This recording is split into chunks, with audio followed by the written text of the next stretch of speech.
Entonces, ¿qué es lo que más o menos sucede? ¿Durante la picadura les transmite? La respuesta es no.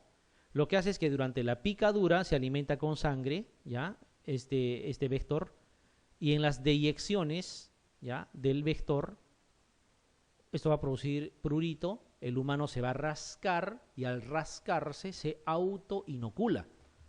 Ya es durante el rascado, cuidado, no es que el vector en la picadura, no es como el anófeles que en la picadura les transmite, no, es en el momento de rascado. Se rascan y se autoinoculan ya esos tripomastigotes metacíclicos que están en las deyecciones de el vector. Triatomino nomás le han puesto aquí, generalizado, ¿no? Triatom infestans, el más común a nivel mundial, ¿ya? Entonces ingresa, busca los capilares y se anida a nivel de tejidos, pierde el flagelo y forma a los amastigotes, ¿ya? Puede afectar varias zonas y produce destrucción de las fibras elásticas.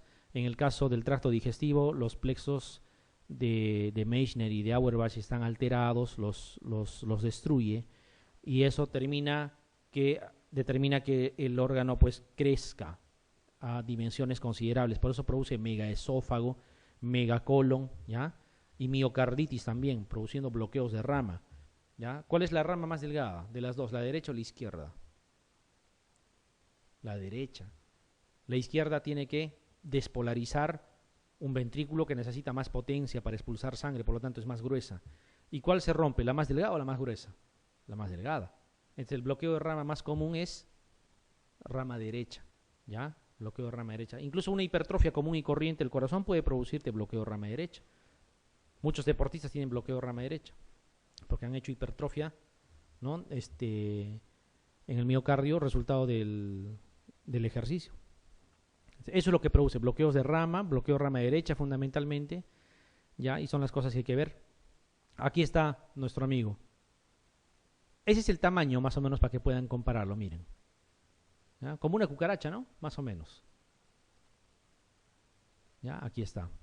Triatominos, que generalmente se encuentran en viviendas de estas condiciones. ¿Ya? Viviendas de estas condiciones. Ahí está. ¿Ya? Y estas viviendas rurales, las que más se estudiaban eran en las zonas rurales de Arequipa, y por eso es que le han echado la culpa que en Arequipa está todo el Chagas, y no es así. En todo el Perú tenemos. ¿Ya? Y si uno es más observador y revisa la realidad de algunas zonas, en Brasil hay más Chagas que en el Perú, por si acaso. ¿Ya? Incluso se fumiga frecuentemente porque hasta en paredes de este tipo, o sea, así de material noble, está el vector, en las hendiduras, ¿ya? Hay tanto Chagas que, por ejemplo, cuando nosotros hablamos de VIH y decimos de tumoración, de síndrome de focalización, ¿en qué pensamos? En toxoplasma. ¿Ya? En Brasil es a lo revés, primero es Chagas, es un chagoma, y en segundo lugar está el toxoplasma. O sea, es tan frecuente que incluso su patología es variada gracias al Chagas. ¿Ya? Ahí tienen un centro de estudio importante, donde incluso todavía está ahí un colega que es también es médico y es hijo del doctor Chagas, y que todavía trabaja ahí. O sea, el Chagas investiga mucho más en allá, ¿ya? Y hay mucho más especies también, de vectores sobre todo. Y eso ha servido para esclarecer algunas cosas. Estudiando, entonces tenemos en la zona oriental del Perú, tenemos en la zona centro, tenemos en la zona norte, tenemos Chagas también hasta en Lima, cuidado, tenemos en Arequipa obviamente, y tenemos, en todo el Perú tenemos Chagas. Pero en la forma crónica. No tenemos Chagas agudo en el Perú, no se describe Chagas agudo. Debe de haber, pero muy eventualmente se presenta. ¿Ya? Lo que más tenemos es Chagas crónico. Y Chagas crónico asintomático la mayoría de las veces. Pocos son los que hacen ese megaesófago, el megacolon. ¿Ya? Aquí están las especies. Perú. A ver, para los que no me creían. ¿Dónde, en qué departamento no hay Chagas? En todo el Perú tenemos Chagas. Incluso en Arequipa hay menos especies de vectores que en el resto del Perú. ¿Ya? Cuidado, Chagas es de todo el Perú. No es una exclusividad de alguna zona. Miren, aquí están varios géneros. Triatominos, Triatom infestan dentro de ellos. Rhopnius y el Pastrongyllus que habíamos comentado. Y dentro de esos Pastrongyllus, el Pastrongyllus herreri es la especie de vector que más transmite Chagas en el Perú. ¿Ya? hay que acordarse, Pastrongylus herreri.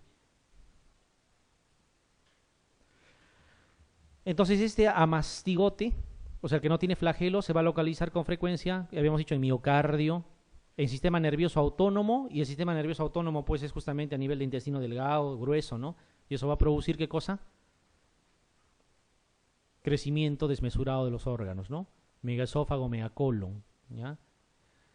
Mientras que el tripomastigote circula en sangre, porque es la forma como uno se infecta, ¿no? El tripomastigote metacíclico es el que ingresa y eso circula en sangre, ¿no? Y llega justamente por circular en sangre, llega a muchos tejidos.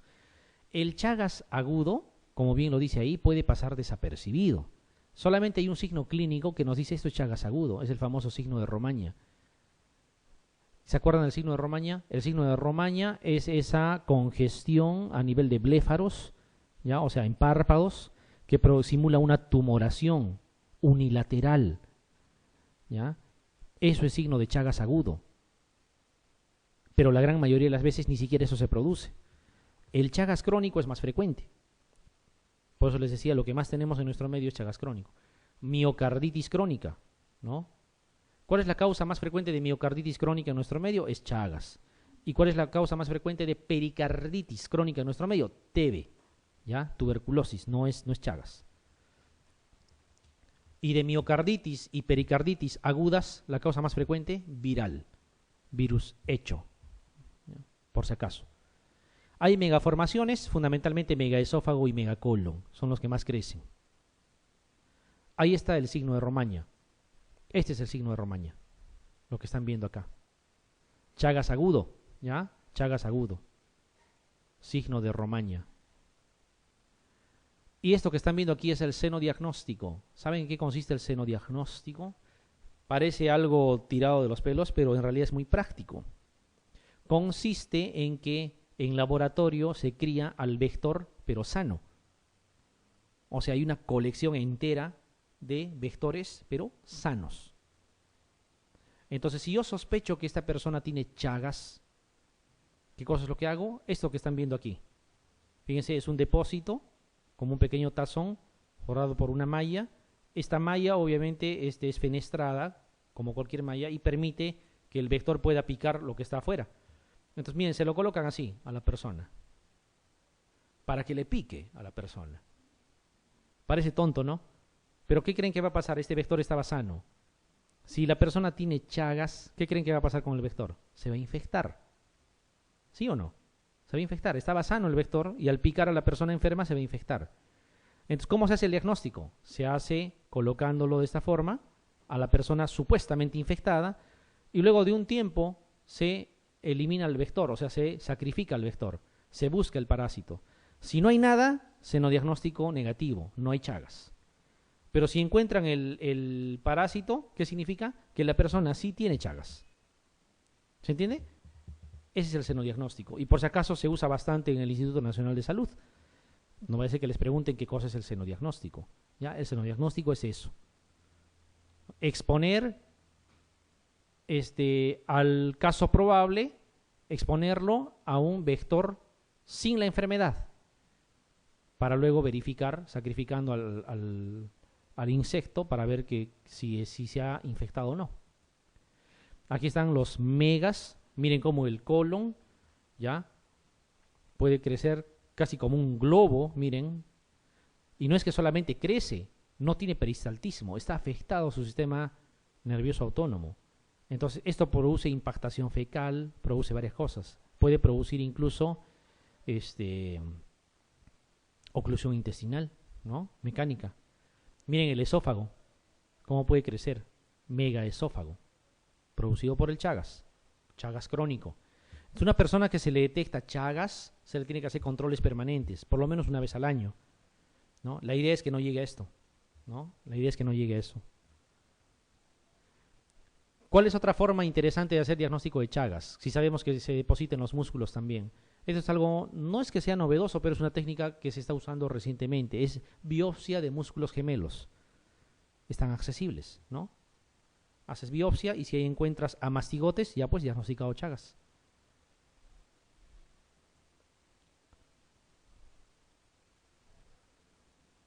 hay varias formas de diagnosticar, ¿ya? Varias formas de diagnosticar. De todas estas formas de diagnóstico, el senodiagnóstico es importante, ¿ya? Nos detecta bastante frecuente la forma aguda, para la forma congénita también puede servir, y las pruebas serológicas es lo que más usamos, ¿ya? Las pruebas serológicas, se pide ELISA, se pide inmunofluorescencia, ¿ya? Es lo que más se usa.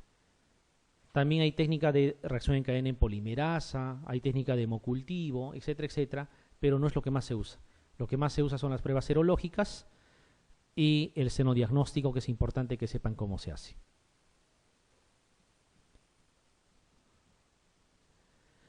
En la enfermedad de Chagas, la forma infectante del Trypanosoma cruzi para el humano es... ¿Cuál es? ¿La alternativa? C. Epimastigote. Tripomastigote metacíclico. Muy bien. Las zonas en el Perú donde se han reportado casos de enfermedad de Chagas crónico con presencia del vector son zonas altoandinas de Arequipa, selva alta en la zona oriente, valles interandinos de Cajamarca, selva baja de Iquitos, todas las anteriores. ¿Qué dicen, doctores? Todas las anteriores, ya no tengan miedo, ¿ya? En todo el Perú hay Chagas. En el diagnóstico de la enfermedad de Chagas, el poner en contacto a triatominos libres de la infección con un paciente supuestamente infectado para luego evaluar la presencia del parásito en el vector se llama senodiagnóstico, ¿ya? Este es el senodiagnóstico. Hay que acordarse, se usa, ¿ya? Se usa. En realidad, esta técnica podría usarse en cualquier tipo de enfermedad parasitaria, ¿no es cierto? ¿Creen que en malaria podría funcionar o no? Si yo tengo anófeles sanos, podría ser, ¿no es cierto? Pero el diagnóstico es mucho más sencillo, entonces no se recurre a eso. Aquí sí es importante. Acuérdense que no es en la picadura la transmisión, sino en la autoinoculación por rascado. Importante. Es un signo clínico de enfermedad de Chagas en su fase aguda. ¿Cuál es? Signo de Romaña, así es. ¿Ya? Signo de Romaña. Prácticamente es lo único que se puede determinar en la fase aguda, lo demás a veces pasa desapercibido. Este otro señor, ¿han visto Mycobacterium ulcerans alguna vez? ¿Qué tipos de micobacterias conocemos más? Bueno, Mycobacterium tuberculosis es lo que de repente conocemos y manejamos más. Mycobacterium leprae, también el que produce la lepra, ¿ya? Hay otras micobacterias atípicas que en nuestro medio no se han descrito todavía, que deben de existir probablemente, pero no se han descrito, ¿ya? Y tenemos este señor llamado Mycobacterium ulcerans. ¿Qué cosa produce el Mycobacterium ulcerans? Como su nombre lo indica, úlceras, y que tienen nombre propio. ¿Cómo se llaman? Úlcera de Buruli o de Buruli, para los que quieran pronunciarlo de otra forma, no hay ningún problema. Úlcera de Buruli o úlcera de Buruli. Primero les voy a hablar sin figuritas para que lo vean, ¿ya? Aunque ya lo tienen en vuestra separata. Esta úlcera de Buruli son úlceras crónicas que se confunden clínicamente al inicio con leishmania, ¿ya? Y el paciente dice, debe de ser leishmania. El médico también coincide, sí, esto es leishmania, es más, le dan tratamiento. No funciona, obviamente, ¿ya? No funciona. Y no causan dolor. Por eso es que se parece a la leishmania tampoco causa dolor. Y como no causa dolor, la úlcera sigue creciendo y creciendo y crece más. Aquí está un ejemplo de úlcera de Buruli, miren. Es una úlcera gigantesca, ¿ya? Esta persona debe tenerlo años, la úlcera. ¿Tiene tratamiento o no tiene, doctores? Tiene tratamiento. Eso es lo peor. Tiene tratamiento. Y si tiene tratamiento, ¿por qué permitimos esto? ¿Por qué no lo diagnosticamos? O porque las personas, como no les duele, creen que no es enfermedad. ¿Ya? Úlcera de Buruli. ¿Estamos exentos de que podamos tener esto? No.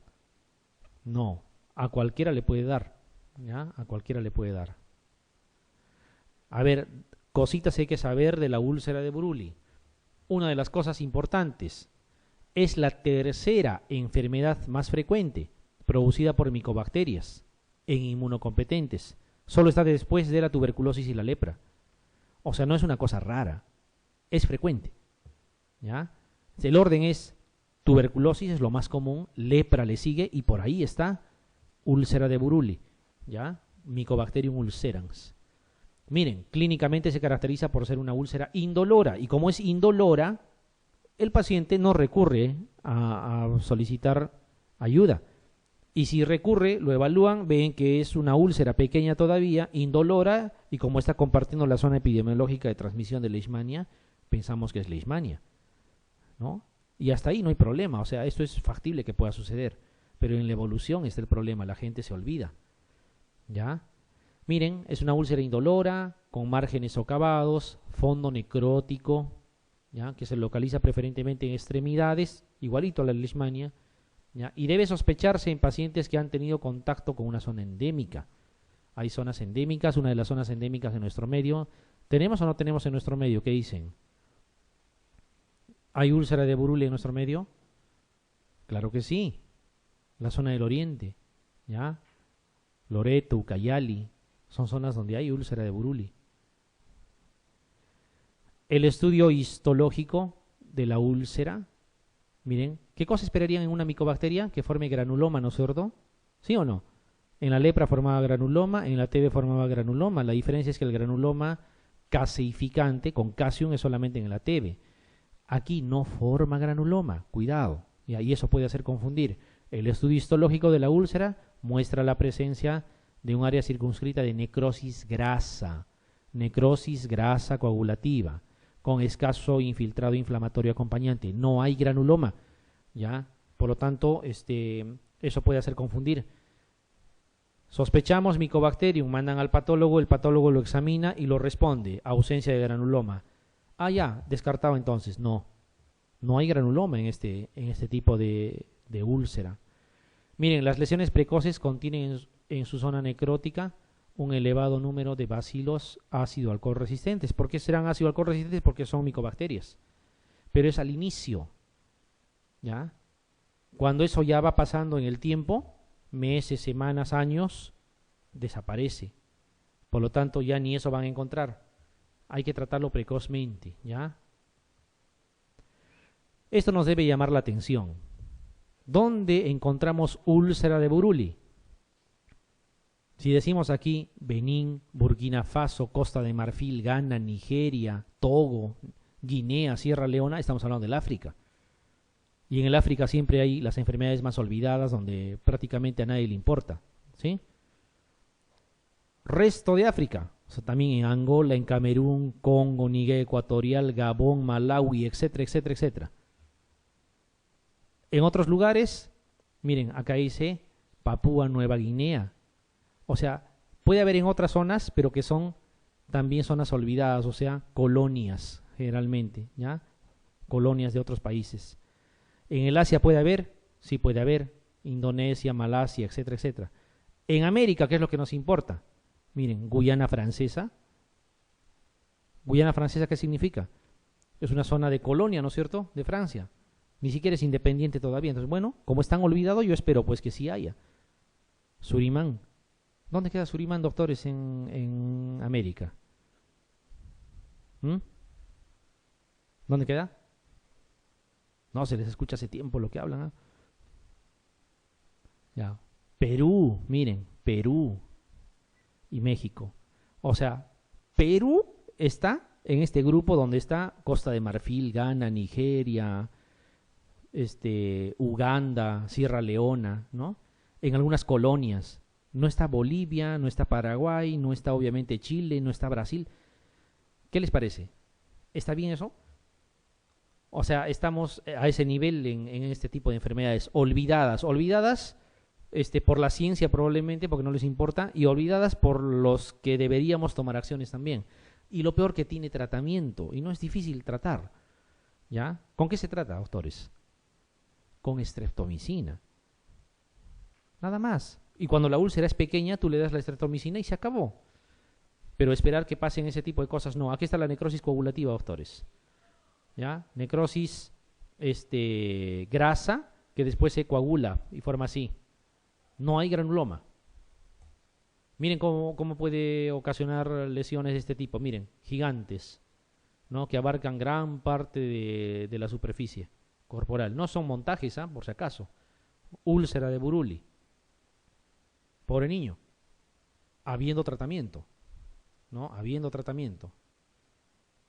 Por eso que yo discrepo al 100% que estemos creciendo. No estamos creciendo. Algunas personas estarán creciendo. De repente, incluido nosotros, vamos a crecer porque, bueno, tenemos la suerte de que tenemos una profesión y estamos en otro tipo de hábitats, pero el Perú en general tiene deficiencias de este tipo. Puede llegar a amputarse, miren. ¿Ya? Dice, prótesis por amputación de extremidad secundaria osteomelitis por Mycobacterium ulcerans. O sea, no solamente la úlcera, sino avanza hasta el hueso, al final no hay solución, se amputa. Algo que tiene tratamiento. Y ni siquiera es un tratamiento complejo. Hay que darle estreptomicina. ¿Ya? El tratamiento de elección para la úlcera Buruli, cipro, genta, estrepto, levo, ivermectina. ¿Qué van a dar? Estreptomicina. Así es, estreptomicina. Las lesiones producidas por el Mycobacterium ulcerans típicamente cursan como úlceras dolorosas, úlceras indoloras, úlceras sobreinfectadas, úlceras pequeñas, úlceras en dedos de pie. Así preguntan, ¿qué es?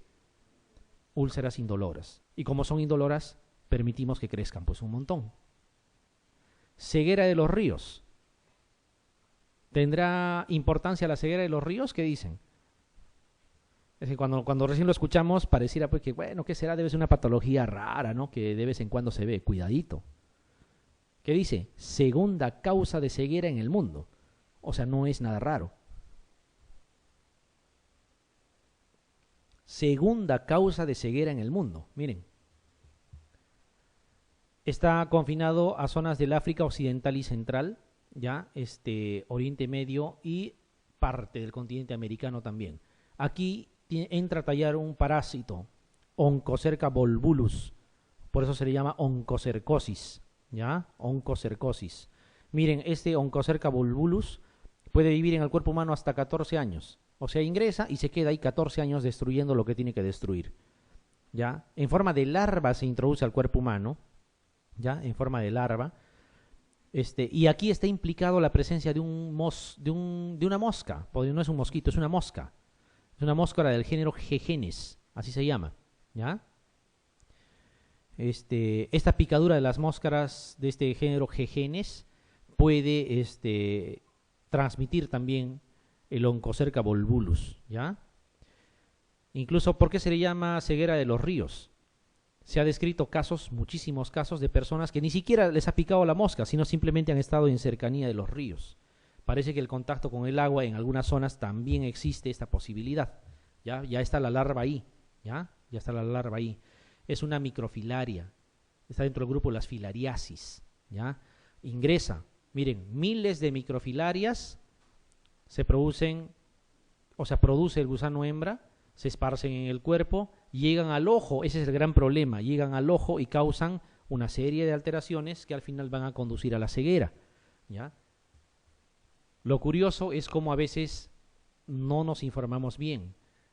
Hace algún tiempo, no mucho, debe ser 20 días, he encontrado en el internet una cosa que está navegando de Facebook en Facebook, ¿ya? Y hasta colegas están repitiendo lo mismo que dicen ahí. ¿Ya? Les voy a mostrar, es una filaria que está en el ojo, ¿ya? Y que es en un jardinero, dice que han encontrado, que se le ha metido al ojo, cuidado, es ceguera de los ríos, y han sacado del internet la foto encima. La falta de información nos hace pecar. Ahí están los géneros Gegenes, las mosquitas, ¿no? ¿Qué cosas nos van a transmitir? A las filarias en forma de larva. Ingresa, crece, y el género hembra produce miles de filarias que van a llegar hasta el ojo, y en el ojo obviamente van a causar alteraciones estructurales y nos produce la ceguera. También produce atrofia de piel, como un papel arrugado, sin grasa, ya así se ve, debido a las filarias. 14 años que están ahí. Ahí están las zonas, ya, tenemos suerte, ¿no? Aparentemente no afecta a nuestro territorio, pero yo les diría, si está en Brasil, podría estar en Perú también, ¿no? Esto es una cosa no tan creíble al 100%. Pero miren, África sí, oncocercosis. Entonces, el estar en los ríos ya es un factor de riesgo, sobre todo donde se ha detectado la presencia del vector, ya este mosquito del género G-Genes, ya que puede transmitir la filaria. Ahí está la piel, así se queda la piel, miren. Ya, o sea, pierde la grasa del tejido solar subcutáneo. Las filarias están ahí. ¿Cómo se hace el diagnóstico de filariasis, doctores? Con gota gruesa. ¿Y a qué hora se toma la gota gruesa? Eso es interesante. En la noche. ¿Ya? O sea, si quieren diagnosticar filariasis, tienen que tomar la gota gruesa en la noche, porque en la noche salen a circulación capilar. ¿Ya? En la noche tienen que tomar la gota gruesa. Y ahí están las filarias, miren, en la gota gruesa. Ceguera de los ríos. Ya se quedó ciego. Esto es lo que está circulando en el internet, esta figurita. Y no es que yo lo haya tomado por eso, sino eso ya lo tenía más antes. ¿Y saben qué dice en la narración? Como si fuera una gran noticia. Dice, se detectó un gusano en el ojo de un inmigrante sudamericano, que trabajaba, no sé, en Australia creo. Y hay comentarios de todo tipo, que hay que cuidarse de los parásitos. O sea, eso refleja mucha ignorancia. Es la segunda causa de ceguera en el mundo. ¿Ya? Y si ustedes ven esto para ustedes es una filaria. Es un Oncocerca volvulus que puede causar ceguera, así se llama, de los ríos, ¿ya? En el contexto de una oncocercosis. No es que se haya metido el gusano al ojo, se ha reproducido en el organismo y ha llegado más bien al ojo, no ha entrado por el ojo. ¿Ya? ¿Se entiende? ¿Con qué se trata? Ivermectina. Y la ivermectina es un medicamento que no es nada raro. Es lo mismo que se usa para el caso de la estrongiloidiasis, por ejemplo. ¿Ya? Lo que hace la ivermectina, miren, disminuye el número de los parásitos, ¿ya? En el lapso de 6 a 12 meses. O sea, más o menos en un año, nosotros esperamos que más o menos empecemos a tener efecto. ¿Ya? No mata gusanos adultos. ¿Cuánto tiempo vivía, doctores, el gusano adulto? Más de 10 años. Por lo tanto, ¿qué cosa deberá hacer ese adulto mientras vive los 10 años? Seguramente está depositando larvas y larvas y larvas y larvas. Y cuando usamos ivermectina, ¿qué cosa matamos? Larvas. Por lo tanto, hay que esperar que se muera ese gusano adulto y hasta que se muera hay que seguir dando la ivermectina. 2 veces al año o 1 vez al año. Pregunta, ¿tiene tratamiento entonces? Sí. Para tratamiento de 10 años necesito 10 frasquitos de ivermectina. ¿No se podría afrontar eso? Claro que sí, se podría. No nos interesa, pues, como no es una enfermedad, digamos, que afecte a Europa, no nos interesa. Se puede suministrar periódicamente, dice, cada 6 meses o cada año, durante 10 a 12 años, idealmente 14 todavía, ¿no? Para asegurarnos. Entonces, todas las larvas que van naciendo se van eliminando. ¿Ya? Lo único que hacemos es esperar que ese adulto o los adultos se mueran. Y para eso vamos a esperar más o menos 10 a 14 años. Tiene tratamiento y con eso la persona no está ciega. Sobre la oncocercosis indica la alternativa incorrecta. Oncocerca volvulus puede vivir más de 10 años parasitando al ser humano. Cierto. Es la segunda causa de ceguera en el mundo. Verdad también. El contagio se produce al nadar en los ríos contaminados o incluso al transitar por sus inmediaciones, lo que les decía. Claro que sí, porque incluso el mosquito puede estar implicado. La ceguera es imposible de evitarla luego de la infección. No estoy convencido con eso. Y el otro dice, las moscas G-Genes están involucradas en su transmisión también. La alternativa incorrecta es la D, porque sí se puede evitar la ceguera. Así estés infectado, utilizando ivermectina, ¿no? Muy bien, doctores.